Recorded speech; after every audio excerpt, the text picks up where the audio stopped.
Hola, hola, hola, muy buenas tardes y muy bienvenidos a nuestro programa de Mujeres Hacedoras del día de hoy.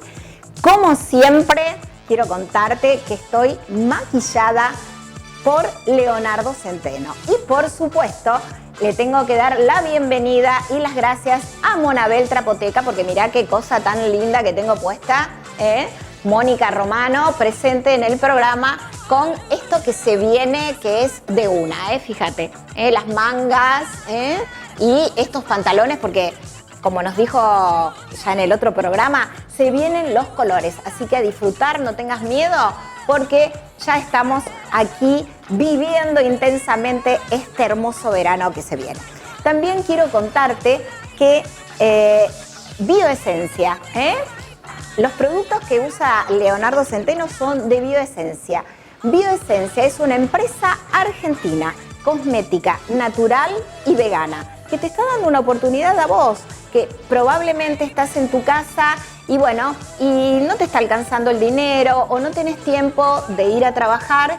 Entonces, Bioesencia, además de ofrecerte una excelente calidad en sus productos, te está ofreciendo una oportunidad de trabajo, un trabajo independiente. Vale decir que lo podés hacer en el tiempo que quieras y planteándote tus propios objetivos. ¿Qué tiene mi distribuidora? Mi distribuidora no es la mejor, pero mi distribuidora es diferente. ¿Por qué? Porque aquí en la calle Cochabamba 945 tenemos nuestro shop, tenemos todos los productos de Bioesencia para que no tengas que esperar que termine el catálogo, 20 días, si querés regalar un perfume, un suplemento dietario que se te terminó, venís aquí a la distribuidora oficial de Hacedores Bioexperto y te lo llevas. Recordá, Bioesencia, empresa argentina que te puede ayudar a mejorar tu parte económica y además, si no, te podemos brindar una excelente y variedada cantidad de productos para embellecerte. Bueno, y ahora sí me voy a contarte que tengo una invitada de lujo que va a estar acá en el piso. Ella es Magda Bollino, es psicóloga y vamos a estar hablando del parto respetado. Viste que ahora se escuchan tantas cosas con respecto al parto y a veces parece caprichoso, ¿no? Es como que las mujeres con esto del empoderamiento estamos todos los días buscando cosas nuevas. En realidad no, estamos reclamando por un derecho de elegir cómo parir, dónde y cómo y por supuesto con todos los cuidados médicos que se merecen, ¿no? O sea, controles, chequeos, pero que respeten también, ¿no? Que respeten el tiempo de la gestación, que se respete si el papá quiere estar en el parto, si quieren tenerlo en su casa. Entonces hoy Magda nos va a estar dando todas estas preguntas que a veces, viste, uno tiene ahí que no sabe o escuchó mal. Bueno, nos está explicando absolutamente todo y comentando sobre sus talleres. Y también le quiero dar la bienvenida a la doctora Silvana Mazzarelli. Ella es pediatra y por supuesto inicia con nuestro programa Unos Micros. Hoy Silvana va a estar hablando de este problema que nos tiene a todos preocupados, que es la gastroenteritis infantil, que tengo mi nieto y uno vive escuchando a las mamás y a las otras abuelas, todo el tiempo tuvo vómitos, tuvo diarrea, tiene fiebre. Bueno, Silvana nos va a estar explicando este problema desde su parte como médica pediatra. Así que muchas gracias Silvana y por supuesto te damos la bienvenida. Hola, hola, muy bienvenidos a nuestro programa de Mujeres Hacedoras del día de hoy.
Bueno, ya estoy aquí con mi invitada que recién te dije en la apertura del programa.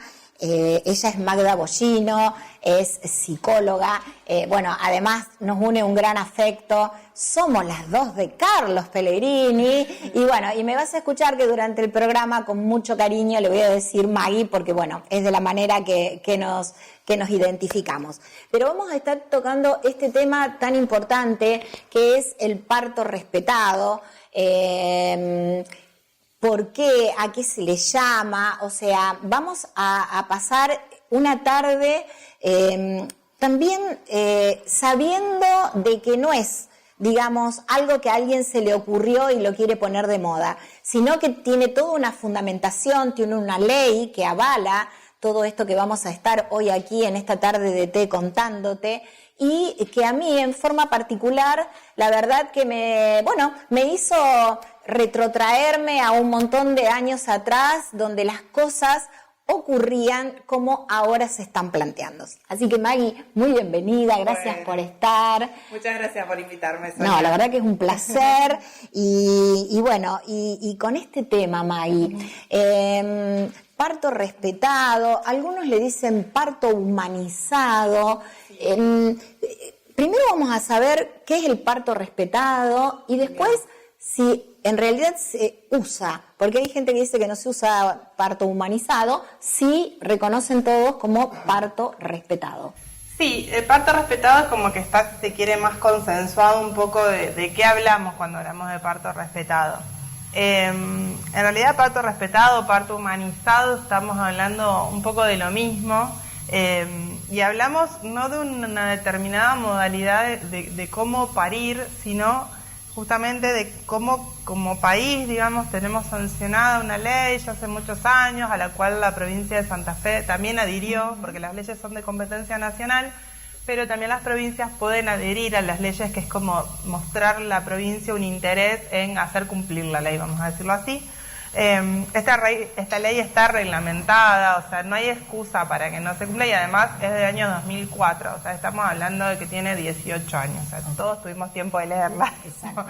Es una ley muy simple, la pueden buscar por internet, verdaderamente son 2 carillas y es una lectura muy simple.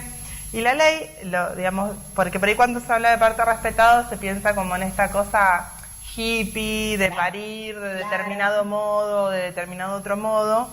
Y si leemos la ley, en realidad no habla de ninguna práctica de obstetricia en particular, sino de que la ley lo que se encarga es de enumerar determinada cantidad de derechos que tenemos las mujeres en el momento del preparto, parto y posparto inmediato, las familias y también los derechos que tienen los bebés por nacer o recién nacidos, e incluso enumera los derechos de los bebés que necesitan una internación en neonatología. Entonces la ley no habla que se debe parir de determinado modo, de determinado otro, ni en una posición, ni con una práctica en particular, sino de los derechos que tenemos las mujeres y los bebés en el momento de transitar un preparto, un parto o un posparto.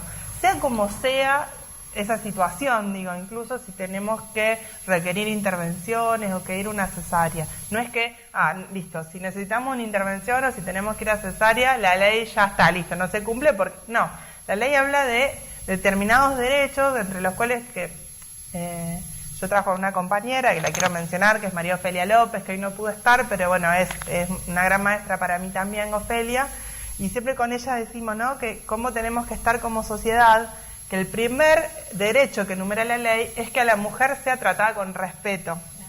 Digo, tenemos que escribir en una ley que una mujer tiene que ser tratada con respeto en el momento que va a parir a su hijo o hija.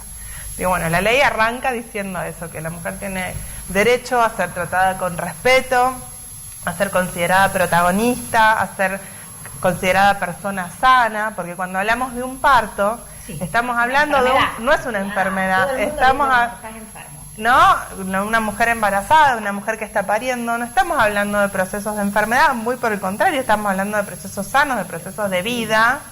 Y bueno, y la ley enumera desde ahí, arranca a enumerar determinadas cuestiones, como que la mujer tiene derecho a estar acompañada en todo momento por una persona de su elección. No hay excusa para que en algún momento la mujer no pueda estar acompañada. que puede parir en la posición que la mujer elija, que se tienen que respetar los tiempos psicológicos, fisiológicos de ese proceso de cada día, de cada mujer y de cada bebé, que bueno, los bebés tienen derecho a su identificación, también tienen derecho a permanecer junto con su mamá, salvo que, digamos, por supuesto, siempre haciendo la salvedad de que no requieran ninguna intervención, pero incluso así, por ejemplo, ya digo que en las maternidades, en algunas maternidades públicas de nuestra ciudad sí sucede y en otras no, en las privadas en ninguna, que es, por ejemplo, que los bebés que están internados en neonatología tienen derecho a estar acompañadas de manera irrestricta, o sea que las nenas deberían ser abiertas, no que los papás y las mamás tengan horarios de visita para ir a ver a su bebé recién nacido, sino que tengan acceso irrestricto a sus bebés. Claro, en general les dan ese en el horario de la lactancia. Claro, y bueno, esto por ley, digamos, la ley habla de otra cosa, y la ley no es una ley que surge caprichosamente, sino que está escrita, digamos, basada en recomendaciones de la Organización Mundial de la Salud. Entonces no es que estamos hablando de que a un grupo de legisladores argentinos se le ocurrió sacar esta ley, sino de que está basada en cuestiones, digamos, que recomienda la Organización Mundial de la Salud y que en definitiva son todas cuestiones que hacen a que el parto sea transitado del mejor modo posible y sea vivido, así lo dice la Organización Mundial de la Salud, como una experiencia positiva. Claro. Digamos, que el parto no sea algo a lo cual, bueno, tenemos que pasar, tenemos que sufrir para tener un hijo. Claro. Que al contrario, el parto sea un momento que sea disfrutado por las mujeres y que yo creo que es posible por su trabajo. Claro. Porque fíjate cómo, o sea, el advenimiento de toda esta nueva tecnología es como que lo que antes era tan íntimo, por así decirlo, porque la mayoría, creo, de nuestras abuelas han nacido en su casa, y yo te puedo decir que hasta creo que no sé si mi mamá no nació también en su casa.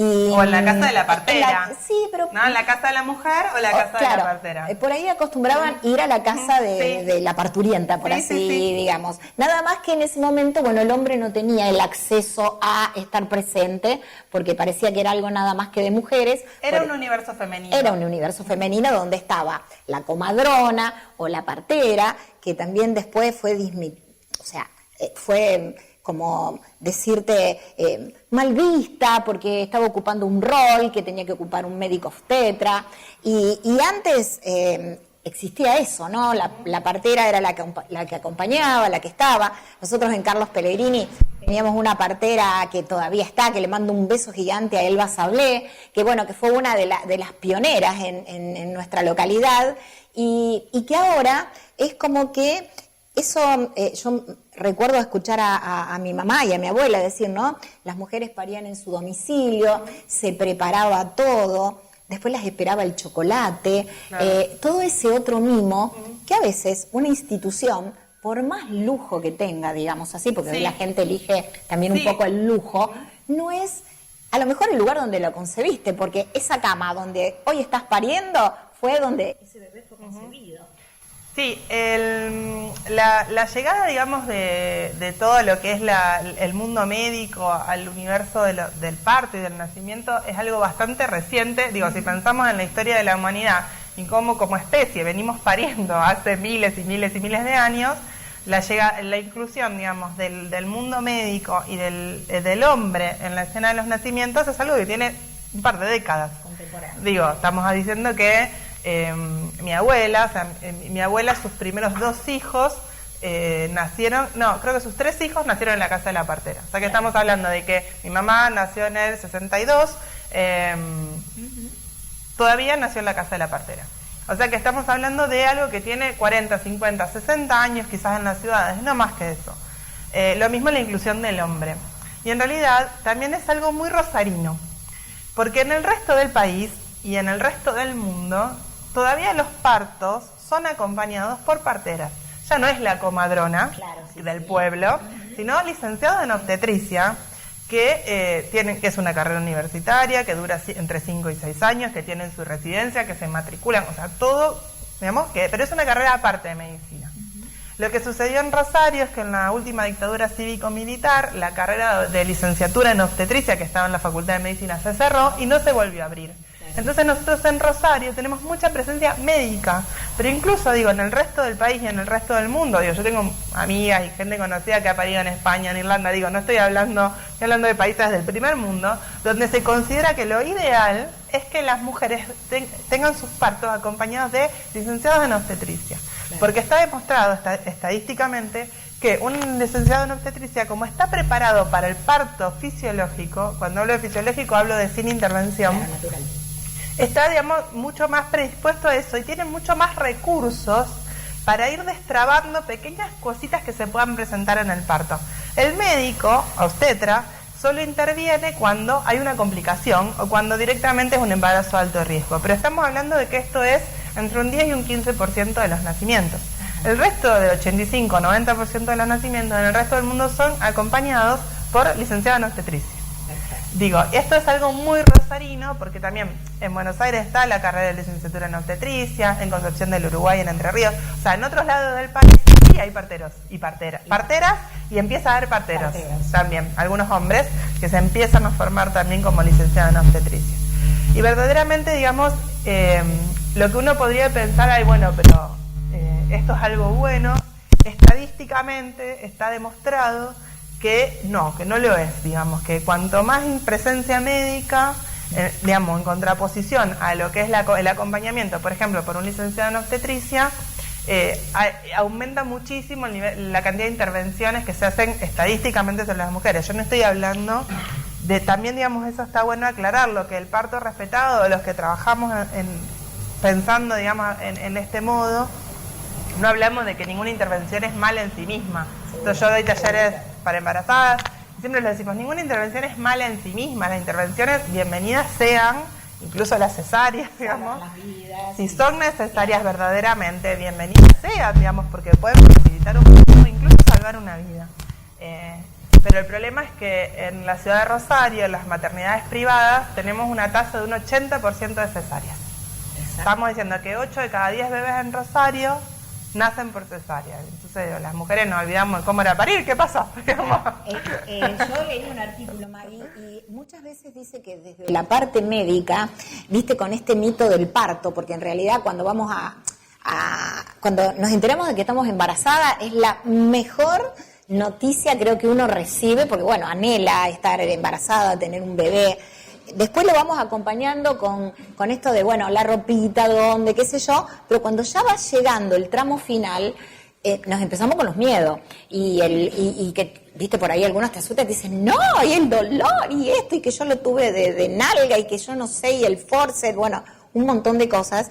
Qué manera distinta, ¿no? A lo mejor de tener otro acompañamiento donde sabemos que el dolor va a estar, porque, bueno, el dolor está, pero la cantidad de mujeres que siguen teniendo hijos, o sea, primero no sabemos, y después cuando tenemos el segundo, el tercero, lo que fuere, ya sabemos lo que es el dolor del parto, y se sigue apostando a la vida y a tener esto del parto natural.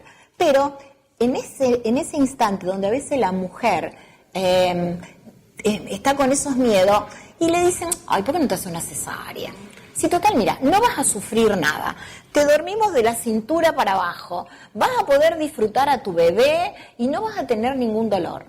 Y yo digo, después tenés 14 puntos acá abajo, y te estás sometiendo, como vos bien decías, a una cirugía que probablemente no era necesaria. Uh-huh. Sí, creo que en eso hay mucha falta de información. Muchas veces y mucho, suele decir un poco como el terrorismo, digamos, ¿no?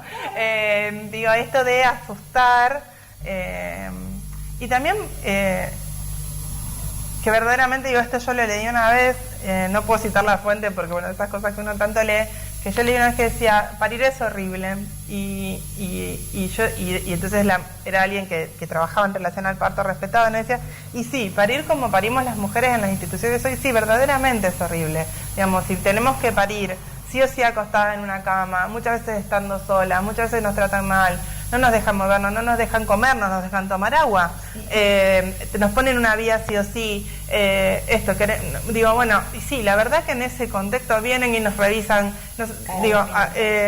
en ese contexto sí, yo te puedo decir, sí, parir es horrible.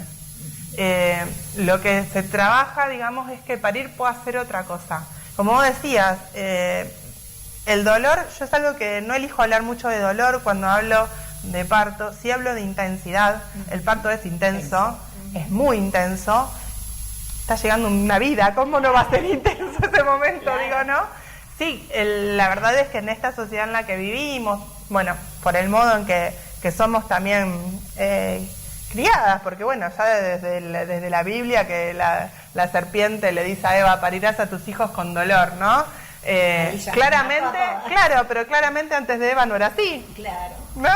Digo, bueno, hay mucha documentación de sociedades muy antiguas donde las mujeres no parían a sus hijos con dolor. Digo, el dolor también, bueno, tiene una carga social muy importante, digo, pero bueno, incluso nosotras que fuimos criadas acá, y bueno, sí, la verdad es que en algún momento yo parí 2 hijos, claro. Y a mí y sí, la verdad que sí. Cuando se pone intenso, sí, no voy a decir que no hay dolor, sí lo hay, pero también está en cómo una se armoniza con ese dolor, cómo podemos atravesarlo, entendiendo que no es un dolor que tenga que ver con algo patológico, que no es sufrimiento, sino que tiene que ver con la vida y tiene que ver con que verdaderamente es tanta la intensidad del momento que, si no, viste que las mujeres hoy somos multitarea, ¿no? Sí. Estamos acá ya resolviendo 20.000 cosas a la vez. Bueno, la intensidad del parto tiene que ver con traernos al aquí y ahora, con que no nos podamos ir. Digo, si no, las mujeres pariríamos a los hijos yendo al súper. Sí. ¿No? Claro. Digo, también la intensidad del parto, por un lado, mucho tiene que ver con cómo nos sentimos en ese momento, cómo estamos acompañadas, cómo somos escuchadas o no. Si se nos permite buscar posiciones, por ejemplo, que hagan que el dolor sea menos intenso, porque estar acostada boca arriba en una cama en un parto es la peor posición, por un montón de motivos que tienen que ver con el bienestar materno y también con el bienestar fetal. Entonces digo, si a las mujeres se nos permite movernos, se nos permite estar acompañadas, se nos permite comer si tenemos hambre, tomar agua si tenemos sed, si no nos ponen una vía al cohete, digo, ¿no? También el parto va a ser mucho más transitable, y tiene la intensidad, tiene un poco esa función de traernos al aquí y ahora, digamos, a que es un momento trascendental, estamos trayendo a nuestro hijo, hija, a este mundo, a este lado de la piel, y no podría ser algo que pase desapercibido en nuestra vida. Entonces digo, yo creo que el parto es un momento maravilloso en la vida de una mujer, sí, y solo sí, puede ser vivido del modo en que ella lo desea, digamos. Exacto. Bueno, nos vamos a ir a una pequeña pausa porque está súper interesante lo que, bueno, aquí la psicóloga Magda Bollino nos está contando. Ella también está dando talleres, después ya le vamos a preguntar, porque bueno, está buenísimo poder elegir cómo, dónde y de qué manera traer a nuestros hijos al mundo. Esto es lo más antiguo de la humanidad, porque se parió desde el comienzo de que la humanidad existe, y bueno, y hoy podemos elegir, ¿no? Podemos elegir cómo ser mamá. Así que no te vayas, prepárate otra rica tacita de té, que enseguida volvemos con más Mujeres Hacedoras del día de hoy.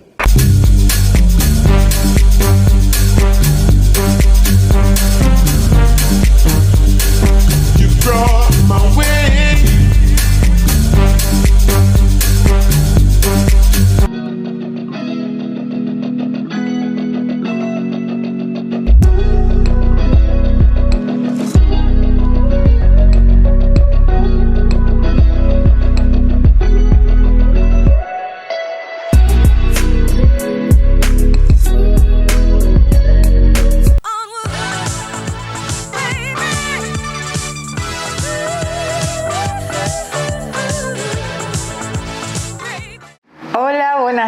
Buenas tardes Sonia, buenas tardes gente.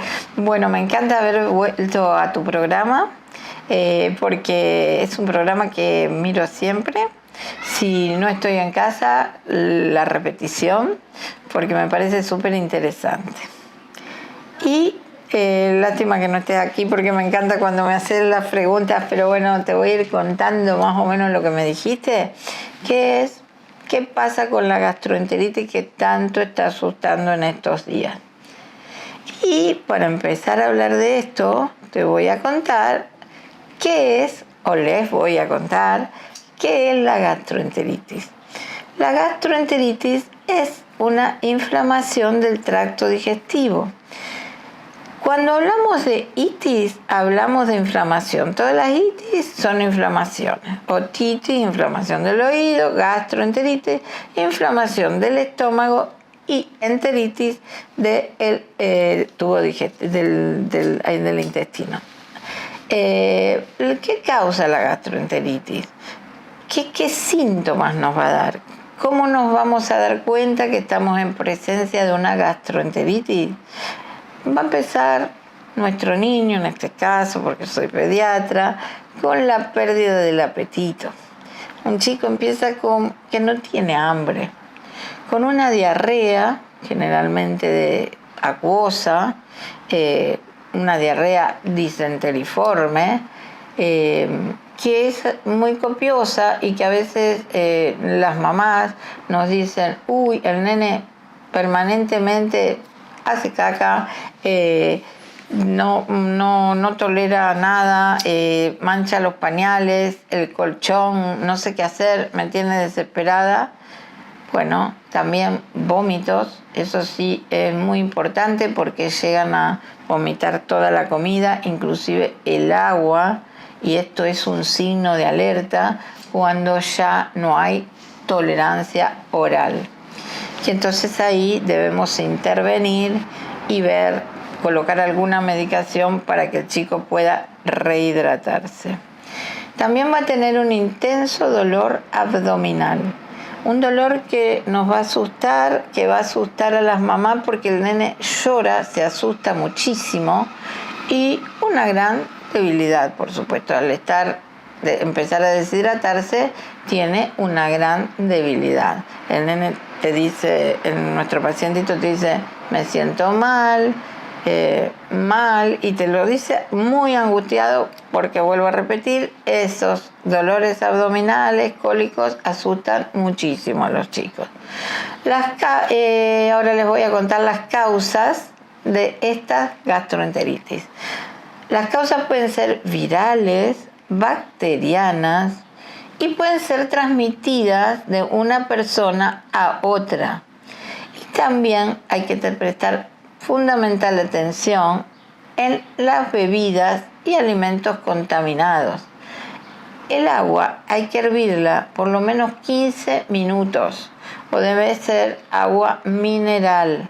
Tenemos que pensar que también puede pasar que haya una alteración de la flora bacteriana natural de ese tracto digestivo. Lo que vamos a hacer es tratar de prevenir estas gastroenteritis que tanto están asustando en estos días, que generalmente en este tiempo son virales. ¿Qué son? ¿Cómo lo vamos a prevenir? Con el lavado de manos, con el lavado de los alimentos. El niño no debe ir al jardín y debe tomar agua, mucha agua. Debe volver a la alimentación habitual cuando tenga hambre. Si no tiene hambre, al nene no hay que insistirle con que coma porque va a vomitar. Otra cosa que puede tener el chiquito es fiebre, y esa fiebre hay que bajarla porque lógicamente si el chico tiene fiebre, no tiene ganas de comer, va a vomitar, y eso es a la cual le tengo miedo. Cuando el chiquito, de alguna manera, tratamos de que deje de vomitar y ese chiquito deja de vomitar, bueno, vamos a tenerlo, a veces se le coloca algún antiemético y ahí lo vamos a tener a dieta, no le vamos a dar líquido por un rato y luego por 2 horas le vamos a dar agua fría de a cucharas, despacito, para hidratarlo como 2 horas más. A mí personalmente no me preocupa que no coma mientras no tenga hambre, el hambre va a aparecer solo, ya lo dije. Me preocupa que empiece a tomar líquido. Entonces, volvemos a empezar a tomar líquido y después, por supuesto, las medidas de prevención, que son que no vaya al jardín, como decía, o que no se junte con los hermanitos, lavar bien los utensilios, lavar bien las sábanas, la ropa que usa el bebé. otra cosa que te quiero contar es que cuando vamos a rehidratar al nuestro paciente o al nene, no debemos darle bebidas gaseosas con endulcorantes, como siempre se hace, que se da enseguida, bebidas con endulcorantes, porque eso no es beneficioso. Lo que debemos dar es agua, de a poquito, y bueno, esto va a ir sanando en unos días, la flora se va a restablecer, se va a autolimitar, siempre y cuando conservemos las medidas que les estoy contando. O sea que lo rehidratemos y después empezar con la dieta astringente cuando tenga hambre. Y después volver a la alimentación habitual. Bueno, Sonia, más o menos espero haberte aclarado lo que me preguntas. Y si hay alguna otra pregunta, me la hacen. Te mando un saludo. Buenas tardes para todos.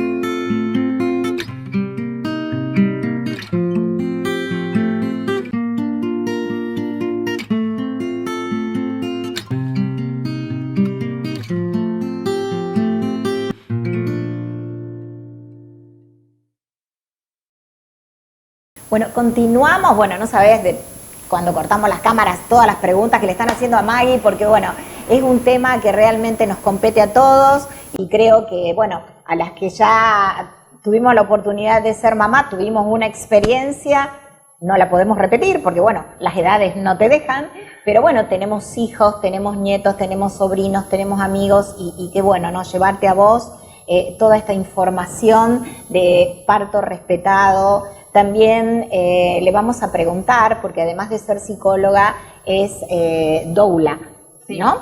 Vamos a preguntarle esa palabra que parece tan difícil, tan ¿no? rara, tan rara y tan importante, ¿no?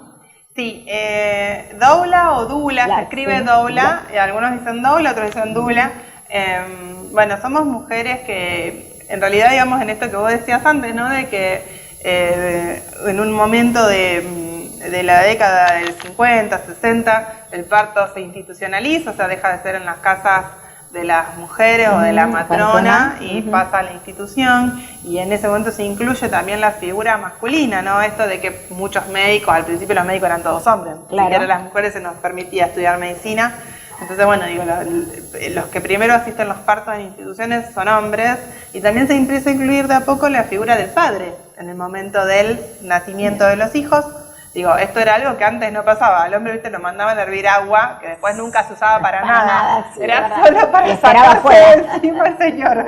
Y bueno, hoy los padres participan de las escenas de los partos y de los nacimientos, que por supuesto que si la mujer y el padre lo eligen, bienvenido, digamos, maravilloso. Para que valoren también, ¿no? Lo que es esto de este hijo que lo trae al mundo la mujer, que fue concebido por los dos, ¿no? Pero estar al lado. Y bueno, la dula, viste, que cuando estamos ahí, que bueno, en eso, digamos, previo a esto, las mujeres nos rodeábamos para parir, bueno, siempre alguna partera, comadrona, que no eran más que alguien con mucha experiencia, digamos, pues no era alguien que había estudiado, como hoy sí tenemos la licenciatura en obstetricia, los médicos obstetras, y de otras mujeres de su familia que habían parido. Generalmente acompañaba a la madre de esa mujer que iba a parir, las hermanas, las tías, digo, otras mujeres que habían pasado por esa experiencia de parir, eran las que acompañaban los partos. Hoy en día, bueno, eso se perdió un poco, ya vivimos más cada uno aislado, viste, de nuestras madres, de nuestras tías, pero antes vivíamos todos juntos, ahora eso se fue cambiando, digo, no digo ni para bien ni para mal, pero sí que eso cambió, ya no es más de ese modo. Y entonces aparece la figura de la dula. La figura de la dula es un poco recuperar eso de la escena femenina del parto. Las dulas no tenemos implicancia médica, eso siempre lo aclaramos muy bien cuando vamos a acompañar, sobre todo cuando vamos a acompañar un parto, que no reemplazamos al obstetra, no hacemos tacto, no hacemos monitoreo, nada, eso es tarea del obstetra. Nosotras somos una compañía. Originalmente la dula surge como una figura para acompañar el momento del nacimiento y del parto específicamente, Y hoy en día ya es una figura que se ha ampliado a todo lo que compete, digamos, al mundo de la maternidad, si se quiere, desde la búsqueda de un embarazo, que muchas veces tarda en llegar, todo lo que son, bueno, que es tan doloroso y tan difícil de transitar muchas veces, ¿no? La búsqueda de un hijo, sí. De un embarazo que a veces tarda. Bueno, el embarazo, nosotras damos talleres de preparto, donde charlamos muchas de estas cuestiones. Si la familia y la mujer así lo deciden, también acompañamos el momento del parto, estamos presentes, nos llaman y vamos a acompañar ese momento. Y también acompañamos lo que es el puerperio y la lactancia. O sea que muchas veces seguimos acompañando mucho tiempo. Digamos, tenemos familias que los conocemos desde que estaban embarazadas. Y seguimos acompañándolo, y sus bebés y sus niños ya están grandes, y bueno, y seguimos acompañando. Y es un sostén desde la información, de acercar información valiosa para esa mujer en ese momento, y fundamentalmente desde lo emocional. Si en el momento del parto tenemos un rol a veces muy activo en esto de brindar recursos, buscar posiciones, buscar recursos que a la mujer la ayuden a transitar el momento del parto, y después es mucho desde lo emocional, claro. Estar ahí, poner una oreja, prestar un hombro, acompañar, tanto en un embarazo, un parto, un puerperio, cuando ya hay un bebé chiquito, la lactancia también, como para acompañar lactancia, que creo otra tarea enorme. Sostener las lactancias, que es tan importante para los niños y para la salud de la población. Claro, que es otra cosa, viste, que también se está dejando, ¿no? Esto de que, primero era cada 3 horas, después fue a demanda del bebé. Claro, y ahora es como que el suplemento hace que la mamá se libere entre comillas, ¿no? Porque tiene que ir a trabajar y entonces no le dan la media hora para ir a amamantar, o la ley no contempla determinadas cosas, y eso hace que se corte, ¿no? Ese vínculo que todavía... se libera entre mil comillas, porque en realidad yo no creo que ninguna mujer, o digamos que es muy raro que una mujer a los 3 meses, que es más o menos la media de licencias que tenemos por maternidad, esté preparada para volver a trabajar y dejar a su bebé un montón de horas. Ni el bebé puede estar tanto tiempo separado de su mamá, ni la mamá puede estar tanto tiempo separado de su bebé. Entonces, otra gran tarea que tenemos como sociedad es trabajar por licencias que sean coherentes con las verdaderas necesidades de un bebé y de una mamá que acaba de parir. La Organización Mundial de la Salud recomienda 6 meses de lactancia exclusiva. Y la mamá a los 3 meses tiene que volver a trabajar. ¿Cómo sostenemos una lactancia de 6 meses? Y hasta el año la lactancia sigue siendo el principal alimento. O sea, el bebé a los 6 meses empieza a probar, a jugar, pero en realidad la lactancia sigue siendo el principal alimento del bebé. Y la Organización Mundial de la Salud recomienda 2 años mínimo de lactancia. Y de ahí los 2 años en adelante, mientras mamá y bebé decidan, ni la verdulera, ni el pediatra, ni nadie. Mientras mamá es y bebé propio. decidan. Es una decisión... Si estamos hablando de 2 años mínimo de lactancia, de 6 meses exclusiva, debemos pensar en que la licencia de 3 meses queda muy corta. Muy corta, sí, porque aparte es otra tarea que tenemos como sociedad. Cuesta mucho, y además a veces, después de esos 3 meses, tampoco viven a distancias muy, muy lejanas, donde también con esa media hora que tendrían como para ir a lactar, tampoco no alcanzan, o cuando llegan ya se tienen que volver. Entonces es como que se rompe un poco ese vínculo, ¿no? Que es tan sagrado, digo yo, ¿no? Sí, porque y que estamos hablando, si hablamos de salud pública, estamos hablando de mejor salud orgánica y mejor salud mental para esos bebés, porque la lactancia materna y ese primer vínculo de apego mamá-bebé establece los patrones para toda la vida. Entonces yo tengo mucho trabajo como psicóloga después, pero me gustaría no trabajar tanto. Claro, ¿Cómo no? Y que cuidemos más la salud mental de los bebés y los niños en primer año, primeros 2 años de vida. Y parte de ese cuidado tiene que ver con que el Estado, como sociedad todos, y el Estado pueda garantizar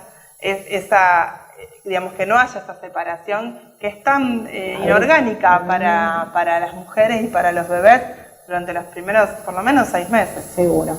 Y contanos un poco, porque, viste, esto del agua parece una cosa tan innovadora, que algunos dicen, no, pero se va a ahogar cuando nace, o, viste que también tiene los mitos y las realidades. ¿Qué diferencia habría el hecho de estar sumergida, ¿no? Porque el bebé está justamente también dentro de una bolsa que está con agua, entonces el agua vendría a ser lo mismo, ¿no? Para cuando nace. Contanos un poco porque eso tiene mucha relevancia. Sí, por eso yo antes cuando hablábamos de parto respetado aclaraba de que no es que está asociado a ninguna práctica. Digo, después cada mujer estaría buenísimo que pueda parir en el lugar y como quiera. Y también si quiere parir en el agua, digamos, o si quiere parir acostada en una camilla. Seguro. O sea, no hablamos de una práctica. El parto en agua, bueno, es algo que sí que en este último tiempo, estos últimos años ha aparecido bastante. Es más que nada, el agua es un gran método de alivio para la mujer. Digamos, el agua en trabajo de parto, cuando el trabajo de parto se pone intenso, claro, con las contracciones, genera mucho bienestar. Entonces, para la mujer, alivia mucho lo que es la intensidad de las contracciones para la mujer. Después hay mujeres que usan, digamos, que teniendo el recurso a disposición lo usan, y otras mujeres que no. Digo, por ejemplo, la maternidad del Roque Sáenz Peña, que es una maternidad pública de acá de Rosario, que es la única maternidad en Rosario que alcanza los estándares que pide la Organización Mundial de la Salud. Una maternidad modelo. Bueno, ellos, por ejemplo, dentro de las salas ellos tienen salas de preparto, parto y recuperación, o sea que la mujer una vez que ingresa no se tiene que trasladar a otro lado para tener al bebé, ya se queda ahí. Dentro de las salas hay bañeras. Entonces la mujer si quiere, puede, o sea, tiene un montón de recursos. Dentro de los recursos está la bañera, o sea que si la mujer quiere puede usarla. Unas mujeres la usan y otras no, eso va en cada mujer. Para el bebé no hay ningún problema, obviamente siempre se usa agua tibia, porque tiene que ser agradable para nosotras, y bueno, por lo tanto también lo va a hacer para el bebé. Y el bebé está en medio líquido dentro de la panza. Claro. Entonces, sí, es un pasaje, digamos, y también al no haber choque térmico, o sea, el bebé está en un medio líquido a 36 grados centígrados, que es nuestra temperatura corporal. El agua se usa más o menos a esa temperatura para que sea agradable, ni muy caliente ni muy fría, digo, para la mujer. Claro, no vamos a ir a meter en agua fría o en agua muy caliente. Es algo agradable, entonces bueno, nada, el bebé simplemente sale y pasa por el agua y lo sacamos. Rápido. Además hay que recordar que el bebé inicia su respiración por vías aéreas superiores cuando sale de la panza, o sea, no es que sale y puede tragar agua, porque todavía no empezó a respirar. Claro. Una vez que sale, es un segundo, lo sacamos del agua y ahí, recién ahí, el bebé comienza su respiración por vías aéreas superiores. Mientras tanto se está oxigenando vía cordón umbilical, o sea que al bebé no pasa nada, digamos, no hay ningún peligro ni nada. Es un método, digamos, un método de alivio y de confort para la mujer. Para la mujer. Bien, y otra de las cosas que también ahora se está hablando mucho y que, bueno, por lo general las mujeres jóvenes de tu edad están pidiendo o reclamando su placenta. Sí. Que no sea descartada como una cosa patológica, un residuo patológico que se tira.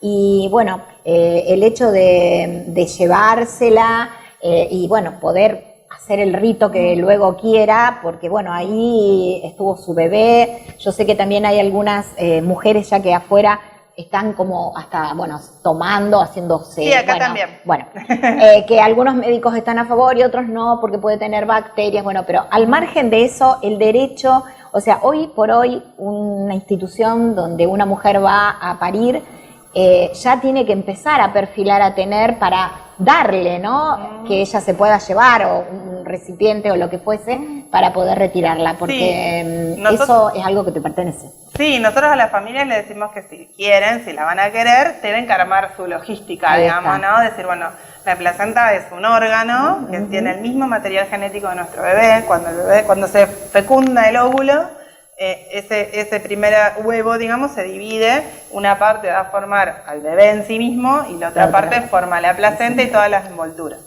La placenta es un órgano que funciona de intercambio entre nuestra sangre y la sangre de nuestro bebé. O sea, nuestra sangre con la de nuestro bebé no se mezcla, por eso podemos tener diferente grupo y factor sanguíneo, sino que es la placenta la que hace el intercambio de nutrientes, oxígeno y desechos para que nosotros los eliminemos. Digamos, sí, en este último tiempo se está entendiendo, digamos, que la placenta tiene tuvo una función esencial. Esos 9 meses fue la que permitió que nuestro bebé dentro de nuestra panza viva y crezca sano. Cuando hay un problema en la placenta, generalmente el embarazo no puede continuar, digamos. Sí. Entonces, es un órgano muy importante y es nuestro derecho, si queremos, llevárnosla. Después, si no queremos y queremos que se descarte, digamos, es una decisión también de cada familia y de cada mujer. Y sí, con la placenta se pueden hacer un montón de cosas. Digo, se puede ingerir. generalmente el modo más usual que yo conozco es usar un pedacito muy pequeñito en un licuado de frutas o hacer cápsulas. Digamos, eso ya hay que contratar a alguien que lo sepa hacer. Se seca, se muele y se hacen cápsulas como esas que vienen como de plastiquito que tomamos del hacer antibiótico, bueno, cualquiera. se hacen ese tipo de cápsulas y se ingiere así. O se puede, hacer algún ritual, se puede enterrar, se puede plantar un árbol, claro. Bueno, como un modo también de agradecer a la tierra por habernos cuidado. Bueno, eso ya depende de la creencia y el deseo de cada familia. Ingerirla tiene muchos beneficios porque la placenta es muy rica en hierro. Digo, no por nada, antes hablábamos en el corte esto de que el parto nos emparenta, es lo que más nos emparenta con nuestros hermanos mamíferos. El modo en que nosotras las humanas tenemos de parir es exactamente el mismo modo que tienen para parir todos los mamíferos. Se ponen en juego las mismas hormonas, los mismos órganos y de hecho para poder parir tenemos que apagar nuestro cerebro humano, ¿no? Si estamos muy racionales en el parto, generalmente el parto no funciona. Y la mujer cuando se va metiendo en el parto se va como yendo. Nosotros decimos, nos vamos a Partolandia. Claro. Hay otros dicen que la mujer en realidad se va a buscar el alma de su bebé para traerlo a este mundo. Pero bueno, sí lo que sucede es que fisiológicamente estamos en un estado alterado de conciencia y se desconecta la parte racional, el lóbulo frontal. Y lo que funciona es la parte más viejita de nuestro cerebro, que es la misma parte, el cerebro límbico, que compartimos con los mamíferos. Nuestros hermanos mamíferos se comen las placentas. Exacto, sí. Y por algo lo hacen. No son tontos, ¿no? Porque son tontos, ¿no? Por un lado tiene que ver con limpiar los rastros por los depredadores, pero por otro lado también porque es el modo en que tiene la hembra de reincorporar todos los nutrientes que perdió en el embarazo y en el parto. La placenta es riquísima en hierro, cosa que las mujeres muchas veces después del parto quedamos anémicas. Sí. Y es muy rica en hormonas. Todas las hormonas que funcionaron en el parto, sobre todo la oxitocina, que es la hormona vedette del parto, está queda en una gran medida en la placenta. Entonces, después del parto, volver a ingerir esas hormonas y ese hierro de manera natural, porque es el nuestro, el que produjo nuestro cuerpo, digamos, hace también que la mujer sienta un bienestar, digamos, en el cansancio, porque bueno, en la recuperación, después llega el bebé, es un bebé que hay que atender 24 horas, hay que establecer la lactancia y hay que estar no es ahí. El que pensamos tampoco, ¿no? Nunca es el que pensamos. Y después, obviamente, ese primer tiempo con un bebé pequeño es arduo, es mucho trabajo, y esa ingesta de hormonas y de hierro hace que nos sintamos también mejor y menos cansadas muchas veces. Pero bueno, es una elección. Buenísimo, es una elección. Buenísimo. Maggie, y como para ir cerrando, esto también del cordón umbilical, ¿no? El corte, que ahora veo que a los papás también que entran al parto les permiten, ¿no? Poder cortar si el papá quiere. Y esto también de la donación de la parte del cordón umbilical, de células madres, para, salvar a otros niños o algún día, en caso de que ese recién nacido necesite o tenga, creo que hay un banco, ¿no? que funciona, no estoy muy segura, pero también, ¿no? Hablamos de la placenta como tan importante y después tenemos el cordón umbilical. Sí, eso no está, en ningún lado está sistematizado todavía. También porque todo lo que es medicina con células madres es algo muy reciente, que tiene mucha perspectiva de crecimiento, pero la verdad es que todavía no está muy estudiado para qué servirían. Sí, exacto. Es algo que, y eso entonces es una decisión familiar. Sí no sé si todavía está funcionando, que en un sanatorio privado de Rosario vos podías donarlo y eso se mandaba al Garrahan. Es el único, digamos, lugar donde hay un centro. Pero el resto, digamos, si es para uso personal, o sea, si vos decís, yo quiero para mi bebé, para mi hijo, es privado. Sé que es algo bastante costoso. También es alguien más que entra a la escena del nacimiento. La escena del nacimiento debería ser una escena muy íntima. Una de las cuestiones que marca la ley es esto, la importancia de la intimidad en todo el proceso del preparto y parto. Entonces, es tener en cuenta también que va a haber una o dos personas más en ese momento. Claro, porque tienen que hacer la extracción. No es es una empresa, y en la cesárea también. Es una empresa privada que uno contrata y tiene que entrar a hacer la extracción y después tiene un costo de mantenimiento. Sé que todo eso, la verdad es que yo toco de oído de lo que me voy Claro, enterando sí, por sí, la sí, familia. sí. Sé que es bastante costoso, digamos, y que bueno, uno tampoco tiene la certidumbre No, de para no. qué se usaría. En realidad, cuando van a los bancos, como en este caso, que creo que Caro y Alfonso hicieron, es que fue al Garrahan. O sea, como una Sí. cuestión de, bueno, si realmente hay estudios o pueden hacer investigaciones que pueda servir para el futuro para alguien. Sí, y lo que vos me preguntabas del corte, lo que se llama corte tardío, eso sí es algo que ya está completamente demostrado. Nosotros siempre recomendamos que todo lo que cada mujer y familia desee para ella o para su hijo, se charle con su obstetra, previo al parto, en las consultas, digamos, ¿no? Pero bueno, es como que el corte tardío ya está bastante demostrado, incluso en las cesáreas, y se respeta, que es esto de esperar que el cordón deje de latir. Claro, para cortarlo. para cortarlo. Porque mientras el cordón late, sigue pasando sangre. Y esa sangre es sangre oxigenada mientras el bebé está iniciando su respiración. Entonces, digo, cuando el bebé inicia su respiración, por primera vez se abren sus pulmones, se cierran los ventrículos del corazón. O sea, pasan un montón de cosas en esos primeros segundos de vida orgánicamente en el bebé. Claro. Entonces, no es lo mismo que el bebé puede iniciar su respiración tranquilo mientras sigue siendo oxigenado por vía placentaria, por el cordón, a que le corten la manguera. Claro, de O sea, golpe. mientras el bebé se sigue oxigenando tranquilo, va iniciando su respiración. Por un lado eso. Y por otro lado, esa sangre, esa última sangre que pasa al cordón, es sangre muy rica en hierro y previene las anemias infantiles hasta el año de vida. Entonces digo, para que después están los bebés anémicos, digo, Claro. no es que estamos fallados como especie. No, no, es seguro. que hay que esperar. Hay que Y esperar siempre- los tiempos. Y siempre se aclara que no es que estamos hablando de que hay que esperar 2 horas, digo.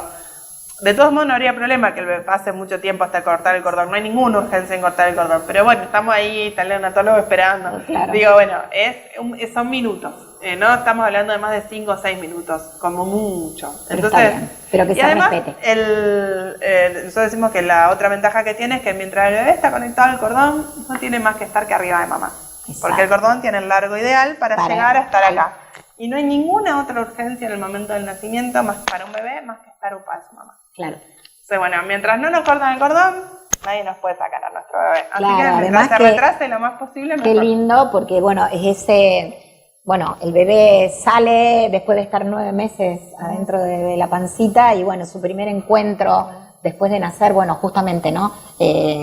Apoyarlo, que siga Sí. con el vínculo. Y acá, en realidad, ese vínculo. Acá el bebé está lo más parecido posible a como está en el útero. En el útero, claro. El útero, el bebé está siendo abrazado constantemente por nuestro cuerpo, siente nuestra calor. voz que resuena acá, siente el sonido de nuestro corazón, de nuestras vísceras. El calostro, que es la primer leche que las mujeres cuando estamos embarazadas tenemos en las tetas, es muy parecido al olor del líquido amniótico. Entonces, estar acá para el bebé y estar siendo abrazado, el calor, digo, los bebés les cuesta regular su temperatura al principio. sí. Entonces, estar acá y piel con mamá es lo más parecido posible a estar en el útero.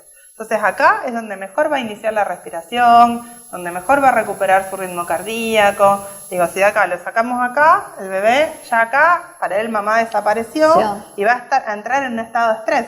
Claro. Entonces le va a costar mucho más iniciar su respiración, le va a costar mucho más regular su ritmo cardíaco, se va a ir, digamos, se va a estresar al cohete. Claro, no vale la pena. Porque no si está tiene acá, el sentido. bebé está, los bebés ni lloran cuando van al pecho de mamá. Este mito de que el bebé tiene que Que llorar, llorar, siempre sí. digo, nosotros estamos todos respirando y nadie llora para respirar. El bebé Pero no se tiene asustan, que ¿viste? llorar. Que si un bebé nace y no escuchas el llanto... El bebé no tiene que llorar. Si llora es porque está pasando un momento de estrés. Claro. El bebé viene acá y lo observamos y vemos que está respirando, no hace falta que llore. Si está acá, inicia su vida tranquilito y que se quede acá el mayor tiempo posible. Mari, qué lindo, realmente. Gracias por venir. Por favor. Ya te voy a volver a llamar porque después me encanta esto que hablemos de los talleres que vos también das y junto con Ofelia, María Ofelia. Así que bueno, ahí tenés una cámara para, bueno, dejarle el mensaje que quieras a la gente y contarnos o contarles dónde pueden localizarte o dónde se dan los talleres. Bueno, nosotros tenemos en las redes, estamos como Membirá. Membirá es la voz guaraní para parto, por eso elegimos ese nombre con mi compañera. Yo vivo hace ya 7 años y medio en Roldán y un poco la idea fue llevar toda esta información y todos estos talleres para allá. O sea, estamos principalmente dando talleres en Roldán, estamos en las redes.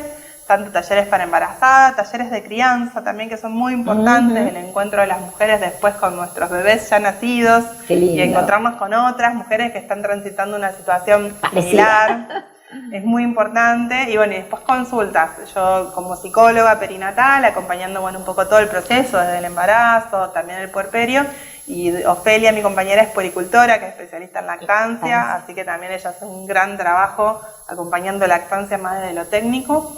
Así que bueno, ahí estamos, y lo que yo siempre puedo transmitir o decir es esto de que bueno, tenemos derecho a elegir cómo queremos parir a nuestros hijos, tenemos derecho a estar acompañadas, necesitamos eso, estar informadas y encontrarnos con otras mujeres para, como sociedad, poder realizar un cambio. Hay una frase de un obstetra francés, Michel Oden, muy conocida, que yo creo firmemente, que dice que para cambiar el mundo tenemos que cambiar la forma de nacer. Entonces, bueno, digo, nacer y crecer en un ambiente amoroso, de cuidado, va a formar a los adultos que van a ser el futuro. Y como sociedad nos toca en este momento trabajar para que nuestros hijos e hijas no tengan que pelear por esto, que ya sea un terreno ganado. Así que bueno, excelente. Muchas gracias, Muchas Sonia. gracias, y además contarles que bueno, Maggie, sus 2 hijos los tuvo con parto respetado, ¿no? Sí, Elena nació en una institución, en un parto maravilloso. Yo siempre digo que yo no me fui después de la institución huyendo. El parto de Elena fue en institución, fue un parto hermosísimo, y bueno, Juan nació en casa, en un parto maravilloso. Qué mejor experiencia, qué mejor experiencia. Bueno, nos despedimos de este programa del día de hoy. La verdad que es súper interesante. Bueno, ya sabés, cualquier duda, bueno, vamos a pasar a pie de pantalla, diré los datos de Maggie. Y bueno, mira qué tema tan importante, cuánto uno aprende y cómo la naturaleza, en medio de toda esta convulsión, está llevando a que estas nuevas generaciones, como cuidan el planeta, vuelvan a lo mejor a lo que nuestras ancestras hacían. Gracias por estar con nosotros, elegirnos, y me despido con las frases de siempre. Recordá, la necesidad no es una elección, pero ayudar sí. Chau, hasta la semana próxima.